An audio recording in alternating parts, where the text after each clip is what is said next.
باتیں ہمیں سمجھ میں آ رہی ہیں. اس وقت تو ہم مدرسے میں ہی رہتے تھے نا, باہر دنیا میں نکلے نہیں تھے, تو ہم کہتے ہیں پتہ نہیں کس قسم کی باتیں کر رہے ہوتی. آج جب دنیا میں نکلے ہیں تو اب پتہ چل رہا ہے بھائی بڑی صحیح قسم کی باتیں کر رہے ہوتے تھے. حضرت فرماتے تھے دنیا کی محبت کے 2 شعبے, اصل میں تو 3 شعبے ہیں.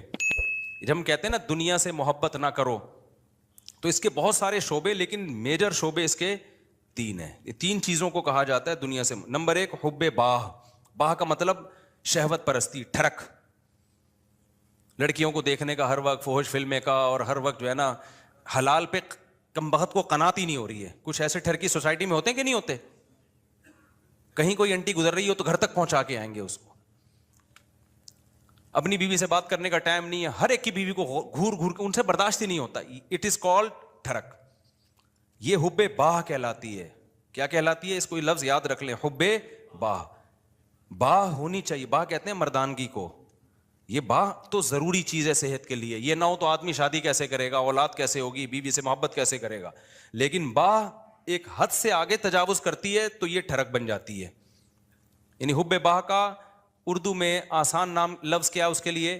ٹھڑک. نہیں یہ بات سمجھ میں؟ تو باہ تو ہونا ضروری ہے. اگر باہ ہی ختم ہو جائے گی تو پھر تو آدمی نہیں رہے گا نا, وہ تو پجامہ ٹائپ کی چیز بن جائے گا بالکل. لیکن حب باہ کہتے ہیں ٹھڑک کو. ایک ہوتی ہے ٹھڑک حد سے بڑی ہوئی, کہیں بھی کوئی لڑکی نظر آ رہی ہے تو ٹھڑک کے علاوہ کسی اور نیت سے دیکھتا ہی نہیں ہے اس کو.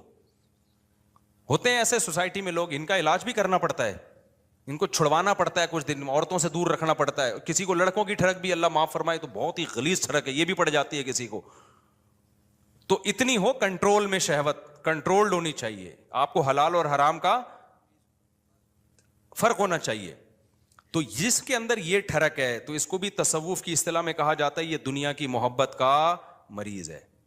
ہوتے ہیں کچھ لوگ ایسے, نماز بھی پڑھ رہے ہیں, روزے بھی رکھ رہے ہیں, زکاتیں بھی دے رہے ہیں, اللہ اللہ بھی کر رہے ہیں, مگر کہتے ہیں بھائی عورت ہماری مجبوری ہے. بھائی وہ کیا کہتے ہیں بھائی, تو بس وہ کہیں بھی ایسے, میں نے دیکھا کاؤنسلنگ کرنے والے نیک لوگ کسی خاتون کو سمجھا رہے ہیں کہ اپنے شوہر سے محبت کرو. اتنی محبت سے سمجھایا کہ عورت کو اس سے محبت ہو گئی, کیونکہ اس مرد کے اندر ٹھڑک تھی. یہ سمجھاتے ہوئے اس کی نیت کیا تھی؟ خراب. بعض لوگ ہوتے ہیں تمیز سے سمجھا رہے ہوتے ہیں, ایسے ایٹیٹیوڈ عورت کے سامنے پیش کر رہے ہوتے ہیں تو عورت اس سے متاثر ہو جائے.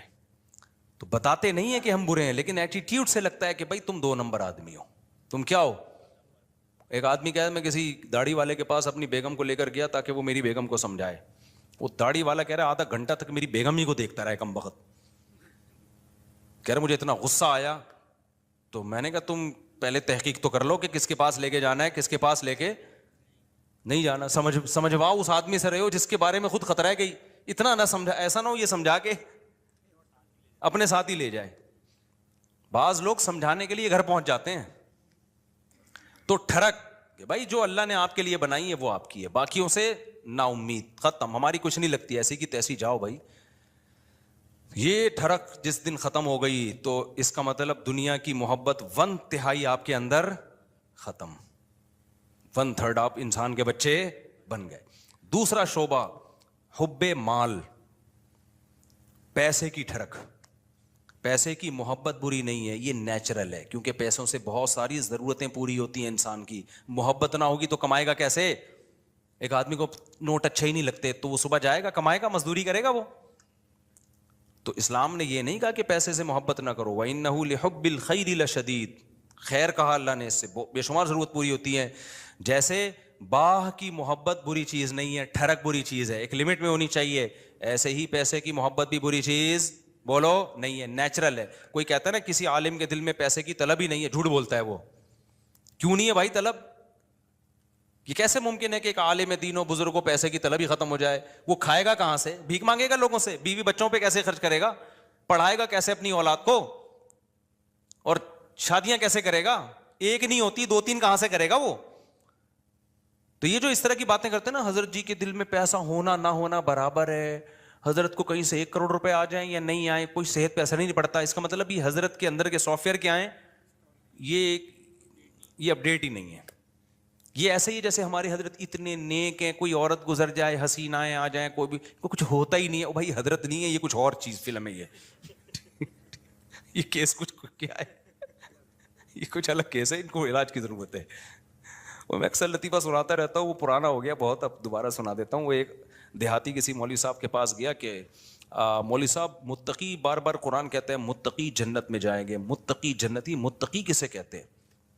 وہ بیچارے دیہاتی مولوی تھے, انہوں نے کہا متقی اسے بولتے ہیں جو حسینائیں گزر جائیں بال ہلاتی ہوئی لہلاتی ہوئی, اسے کچھ بھی نہیں, اتنا نیک ہے اسے کوئی فیلنگ ہی پیدا نہیں ہوتی. تو وہ بیچارہ دیہاتی, وہ اس نے بولا اچھا اس کو تو ہماری زبان میں اس کو تو ہجڑا بولتے ہیں, تو جنت صرف ہجڑوں کے لیے بنی ہے کیا؟ تو وہ مولوی صاحب نے غلط ایکسپلین کیا, بھائی جب عورت کا اس طرح ہوگا تو انسان کے جذبات تو پیدا ہوتے ہیں. ٹھرک کا مطلب یہ ہوتا ہے حد سے بڑھی ہوئی, حلال اور حرام میں رغبت پیدا ہونا تو نیچرل ہے, اس رغبت کو پورا مت کرو, اس کو کنٹرول میں رکھو. دیکھو کوئی آدمی اپنے پیسوں سے نہاری کھا رہا ہے, خوشبو سے آپ کو بھی دماغ ہو جاتا ہے بعض دفعہ کو, یار ہوٹل سے ہم گزر رہے ہوتے ہیں نا, بڑی زبردست سی خوشبو آتی ہے, بعض دفعہ ہمیں بڑی خوشبو آئی تو کیا کرتے ہیں ہم, آگے نکل جاتے ہیں بس, اور کیا ہے. اب خوشبو بڑی زبردست ہے, آپ نے اس سے پلیٹ چھین کے کھانا شروع کر دیا, یار بڑی زبردست, میں اسے برداشت نہیں ہو رہا. اگلا کہے گا برداشت نہیں ہو رہا تو برداشت کر بھائی, تو یا تو اپنے پیسوں سے خرید کے کھا لے, کہہ رہے پیسے نہیں ہیں تو پھر برداشت کر بھائی تو. تو یہ ہے ٹھرک, یہ کیا کہلاتی ہے؟ ڈھکن کھلا, بس خوشبو آئی اور دیگ میں گھس گئے, یہ نہیں دیکھ رہے کہ یہ دیگ کا ڈھکن میرے لیے کھلا ہے یا کسی اور کے لیے کھولا گیا. یہ ہوتے ہیں بعض لوگ ندیدے, ہوتے ہیں نا بعض لوگ ندیدے, کوئی بھی کھا رہا ہے شادیوں میں, ادھر چلے گئے, بھائی قورمے کی جب دیگ کھلے گی تو خوشبو آئے گی, اچھی بھی لگے گی, یہاں تک نیچرل ہے. خوشبو ہی نہیں آ رہی تو ناک خراب ہے, خوشبو آ رہی اچھی نہیں لگ رہی تو قورمے کا ذوق ہی نہیں ہے تمہارا, تم وہی سگریٹ اور پان گٹکے ہی کھایا کرو جا کے, تو ذوق ہی نہیں ہے تمہارا, ذوق خراب ہو گیا ہے. تو اسی طرح یاد رکھو, جیسے شہوت ایک لمٹ میں, یہ صحت کی علامت ہے, لمٹ کراس کرے گی تو یہ ٹھرک ہے. اسی طرح پیسے کی محبت ایک لمٹ میں, یہ صحت مند ہونے کی, دماغ صحیح کام کر رہا ہے, اس کی علامت ہے, آپ کے فطرت سلیمہ پر ہونے کی علامت ہے. جس میں یہ محبت ہے ہی نہیں پیسے کی ذرا سی بھی, اس کا مطلب بھائی یہ پاگل ہے, اس کا دماغ, پاگلوں میں محبت بچوں میں تھوڑی ہوتی ہے. بچوں کو, جو بالکل چھوٹا بچہ ہے جس کو پیسے کا نہ پتا ہو, 5,000 کا نوٹ پکڑاؤ, 5 روپے پکڑاؤ, اسے کوئی فرق, وہ کھانا شروع کر دیتا ہے, ایسے ہی کرتا ہے نا, پھاڑ دیتا ہے وہ. لیکن ایک ہے ٹھرک پیسے کی. وہ ٹھرک کیا ہے؟ حلال حرام کی پرواہ کیے بغیر کمانا, ہر وقت اس کی فکر کو مسلط کر لینا. پتہ بھی ہے دنیا مسافر خانہ ہے, لہذا پیسہ مل جائے اچھی بات ہے, نہیں ملا تو کوئی بات نہیں, روکھی سوکھی سا گزارا کر لیں گے. تو یہ کیا ہے؟ یہ اس کی علامت ہے بھائی, یہ محبت لمٹ میں ہے. پھر اس پیسے سے آخرت بھی کماتا ہے, صدقہ خیرات بھی کرتا ہے. اسے پتا ہے یار جب مجھے یہاں پیسے کی ضرورت ہے تو صدقہ کر کے آگے بھی تو بھیجو نا. یہ کیا بات ہے, ہزاروں سال جہاں رہنے ہیں وہاں تو پیسہ انویسٹ کر نہیں رہا, اور جہاں تھوڑے دن رہنا ہے ادھر بنائے چلا جا رہا ہے. تو یہ بھی ٹھرک ہے, یہ محبت نہیں ہے بلکہ یہ حد سے بڑی ہوئی محبت. اور تیسری چیز جس کو حب دنیا کہا جاتا ہے وہ ہے شہرت کا شوق, ہر جگہ میری ٹانگ اونچی رہے. اس میں بھی ایک جائز ہے, ہر شخص چاہتا ہے کہ میری عزت ہو, یہ بری چیز نہیں ہے. اپنی بےزتی پہ بےزتی محسوس ہر ایک کو ہوتی ہے, یہ بری چیز نہیں ہے. جن لوگوں کو اپنی بےزتی پہ بےزتی محسوس نہیں ہوتی نا, وہ عزت دار لوگ نہیں ہوتے, وہ نارمل لوگ نہیں ہوتے, وہ پھر بےزتی ہوتے ہیں. وہ جیسے ایک آدمی کسی علاقے میں گیا اور آ کے کہتا ہے شکر ہے میری اس علاقے میں عزت نہیں ہے. لوگوں نے پوچھا اس میں شکر کی کیا بات, کہہ رہے اگر عزت ہوتی تو آج میری بہت زیادہ بےزتی ہو چکی تھی, لیکن بےزتی ہوئی ہے لیکن وہ مجھے محسوس نہیں ہوئی کیونکہ میری پہلے سے عزت ہے ہی نہیں. ٹھیک ہے, عزت تمام نعمتوں میں سب سے بڑی نعمت ہے, سمجھ رہے ہو؟ سب سے بڑی نعمت کیا ہے؟ عزت. لیکن لہذا اس عزت کو عربی میں کہتے ہیں جاہ, وجیح سنا ہے نا لفظ, وجاہت والا. تو اور دوسرا لفظ سماعت تو جاہ. تو ایک جاہ کی محبت کی ایک نیچرل ہے, کوئی بھی نہیں, بچہ بھی اپنی بے عزتی پسند نہیں کرتا, لیکن یہ جاہ لمٹ میں ہوگی تو ٹھیک ہے, لمٹ کراس کرے گی تو کیا ہے, پھر یہ حب جاہ کہلاتی ہے, ہوس کہلاتی ہے. اس کو تصوف کی اصطلاح میں کہتے ہیں حب جاہ کا مریض ہے. کیا مطلب؟ جہاں کا موقع نہیں آپ وہاں بھی جاہ تلاش کرنے کی فکر میں لگے ہوئے ہو. مثال کے طور پر آپ کے بڑے بیٹھے ہوئے ہیں, کوئی ڈیبیٹ ہو رہی ہے, وہ بڑے بات کر رہے ہیں, آپ کو یہ لگا کہ یار میں یہ تو سارا یہ بحث کر کے سارا کریڈٹ ان کو چلا جائے گا. تو میں بھی اپنی موجودگی کا احساس دلاؤں کہ مجھے بھی پتا ہے یہ سب, مجھے بھی آتا ہے. آپ نے وہاں بیچ میں بولنا شروع کر دیا. یہ حد سے بڑی ہوئی محبت ہے جہاں کی, یہ بدتمیزی ہے. بھائی تم چپ کر جاؤ, بیٹھے ہوئے ہیں بڑے, وہ سمجھا دیں گے. آپ کسی ڈاکٹر کے پاس جاؤ نا, بعض دفعہ ڈاکٹر سے کچھ پوچھ رہے ہو, ڈاکٹر چپ بیٹھا تو دوسرا بولنا شروع کر دیتا ہے لمبی. ابے تو چپ کر جا, ہم پوچھ کس سے رہے ہیں. اینکروں میں بھی دیکھا ہوگا نا, کبھی کسی حکیم کو, ڈاکٹر کو بلائے, انٹرویو لے رہے ہیں, اس کو کم بولنے دے رہے ہیں, خود کیا کر رہے ہیں یہ بتانے کے لیے ہمیں زیادہ پتا ہے, یہ بے وقوف ہم نے ویسے ہی بلا لیا بٹھا کے. یہ حد سے بڑی ہوئی جاہ ہے, اس کو کہتے ہیں حب جاہ. اس کو کیا کہتے ہیں, یہ لفظ یاد رکھ لیں, حب مال, حب جاہ, حب با, یہ یاد رکھیں. یہ آپ کو سوسائٹی میں اس کے مریض بہت نظر آئیں گے. بلکہ سوسائٹی میں مت دیکھو, سب سے پہلے کس کو دیکھو کہ میں تو کہیں اس کا مریض نہیں ہوں, میرے اندر تو یہ بیماری نہیں ہے. سمجھتے ہو کہ نہیں سمجھتے, میرے اندر تو بیماری نہیں ہے یہ. تو اب اس میں کیا ہوتا ہے کہ یہ جو حب جاہ کا مسئلہ ہے نا, یہ بہت کامن ہے. مذہبی اسکالرز میں تو بہت زیادہ ہوتا ہے. یہ جو کہتے ہیں نا ابو حنیفہ کی تقلید نہیں کرو, مطلب کیا ہوتا ہے کہ یار لوگ مجتہدین کے پیچھے جائیں گے تو ہمارا منجن نہیں بکے گا, ہم سے کون فتویٰ لے گا پھر. مقلد کہہ دیتا ہے آرام سے, بھائی میرے پاس علم کم ہے, میں ابو حنیفہ کو فالو کرتا ہوں, میں امام شافعی کو فالو کرتا ہوں, بھائی ہم کیا ہیں, ہم ان کے مقابلے میں کیا ہیں, جاہل ہیں. وہ مان لیتا ہے آرام سے. آج کل کے مذہبی اسکالر نہیں مانتے, وہ یہ منہ سے پھوٹ دیں کہ ہم محقق نہیں ہیں, تو لوگ کہیں گے جب نہیں ہو تو پھر کیا کر رہے ہو بیٹھ کے یہاں پہ. لہذا وہ ہوتے نہیں ہیں, لیکن ٹانگ اونچی رکھنے کے لیے بڑی بڑی پھینکتے ہیں کہ ہم ہیں, ہم ہیں, ہم ہیں, ہم ہیں, ہم ہیں. میں مانتا ہوں ان میں کچھ صحیح لوگ بھی ہوتے ہیں, سارے برے نہیں ہوتے. میجورٹی حب جاہ کی مریض ہوتی ہے. میجورٹی کس کی مریض ہوتی ہے, حب جاہ, کہ میری طرف آؤ, میری طرف آؤ. یہ بڑی بھی محبت ہے, یہ وہ نہیں ہے جو نیچرل ہے, یہ ہوس ہے, یہ عزت کی ہوس ہے. اور اللہ کو عزت کی ہوس پسند نہیں ہے. قرآن کہتا ہے تلک الدار الاخرہ نجعلها للذین لا یریدون علوا فی الارض, ہم آخرت اسی کو دیں گے جو زمین میں اپنی برتری نہیں چاہتے.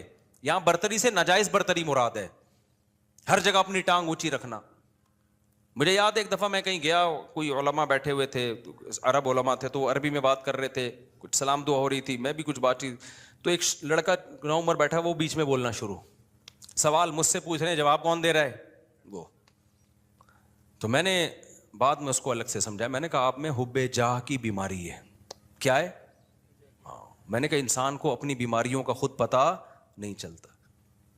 جب سوال مجھ سے پوچھ رہے ہیں اور اس کی وجہ سے میں خاموش کی, کیونکہ میں بھی بولوں گا تو وہ بولیں گے یار ان کو کیا ہے, یہ ادھر بھی بول رہا ہے, یہ بھی بول رہا ہے, ان کو تمیز نہیں بات کرنے کی. بولتا تو ایک ہی آدمی ہے نا. ہم تو چپ بیٹھ گئے پھر کہ یار برا امیج جائے گا, اگلا چپ نہیں ہو رہا. حالانکہ وہ جواب صحیح دے رہا تھا. بھائی آپ سے جب پوچھا نہیں ہے تو صحیح اور غلط کی بات ہی نہیں ہے نا, آپ اپنی موجودگی کا کیوں احساس دلا رہے ہو کہ میں بھی ہوں, مجھے بھی آتا ہے. چھوڑ دو, آپ کو جب آتا ہوگا بتا, جب پوچھیں گے بتا دینا. ہمارے فرمایا کرتے تھے قاری لوگ نا مغرب کی نماز میں قل ہو اللہ احد نہیں پڑھتے. بہت سے قاری کیا کرتے ہیں, مغرب کی نماز میں آپ جو ہے نا سنت قرات کیا ہے, قصار مفصل میں سے پڑھا جائے, اذا زلزلت الارض زلزالہا, یہ جو آخری چھوٹی صورتیں, افضل یہ ہے. کبھی کبھار اس کے خلاف بھی ہو. ہم فرماتے تھے قاری لوگ کیا کرتے ہیں, مغرب میں سورہ بقرہ سے, سورہ آل عمران سے, بتانے کے لیے کہ ہمیں یہاں سے بھی آتا ہے. قاریوں سے بدگمان نہ ہو, ضروری نہیں ان کی یہ نیت ہو. حضرت تو تربیت کا عنصر غالب تھا نا, اور قاری لوگ بیٹھتے بھی تھے تربیت کے لیے, حضرت ان کو بتا رہے تھے کہ, لیکن یہ بعض دفعہ یہ نیت واقعی ہوتی ہے کہ قل ہو اللہ پڑھ لیں گے تو لوگ بولیں گے قل ہو اللہ تو ہمیں بھی آتی ہے یار, وہ پڑھو. لوگ کہیں باقی بھائی اس کو وہ آتا ہے جو ہمیں نہیں آتا, تو سنت قرات چھوڑ دیتے ہیں اس چکر میں. تو اور جو ہے وہ, مجھے یاد ہے ایک دفعہ میرا بیان تھا کہیں نا, ابھی تو میں بہت مشہور ہو گیا, پہلے اتنا مشہور نہیں تھا. میرا بیان تھا, بڑا استقبال ہوا وہیں, تو مجھ سے پہلے ایک اور خطیب صاحب پہنچ گئے. اچھا میں تو چاہ رہا تھا کہ میں ناغا کروں, جب یہ کر لیں بیان تو اچھا ہے, کیونکہ بیان کرنے میں گلا دکھتا ہے آدمی کا, بھائی 1 گھنٹہ بولنا پڑتا ہے. تو میں جب وہاں پہنچا تو وہ پہنچے ہوئے تھے پہلے. مجھے بڑی خوشی ہوئی کہ چلو بیان کس کا ہوگا, ان کا ہوگا. میں بیٹھ گیا آرام سے. لوگوں نے کہا نہیں جی ان کا ہوگا, مولوی صاحب مجھے لے رہے ہیں. اب مجھے لگا کہ وہ جو خطیب صاحب تھے, غیبت اس لیے نہیں ہے کسی کو نہیں پتا, میں بہت عرصے بعد ہی اس لیے بھی واقعہ سناتا ہوں کہ اب کوئی جس کا واقعہ اس کو بھی نہ پتہ چلے, کیونکہ مقصد کسی کو رسوا کرنا نہیں. مجھے لگا کہ ان کے نا چہرے پہ ہوائیاں, ان کو بڑی سخت تکلیف ہوئی کہ یہ کیا ہو گیا, یہ ان کا کیوں ہو رہا ہے. تو مجھے لگا کہ یار آپ دین کی خدمت کے لیے اگر آئے ہو تو اس سے کیا ہوتا ہے کہ میں نے کر لیا یا اچھا. میں تو اس لیے خوش ہو رہا تھا کہ میں واقعی تھکا ہوا تھا, میں چاہ رہا تھا کہ انہی کا ہو, مجھے تو خوشی ہو رہی تھی. میں نے وہاں لوگوں سے کہا, میں نے کہا بھائی میں نہیں کروں گا بیان, یہ ان کا بیان میں بیٹھ کے سنوں گا. مجھے بہت بول بول کے اس زمانے میں بہت زیادہ بیانات ہوتے تھے اور یہ اسپیکر کے اتنے اچھے سسٹم بھی نہیں, طبیعت سے گلا پھاڑنا پڑتا تھا. لیکن مجھے پھر اپنے شیخ کی یہ بات یاد آئی کہ یہ کوشش کرنا کہ ہر جگہ میری بات چلے, ہر جگہ میرا بیان لوگ سنیں, حالانکہ آپ کو پتا ہے کہ فلاں آپ سے اچھی بات کر سکتا ہے لیکن نہیں, اس کو کٹا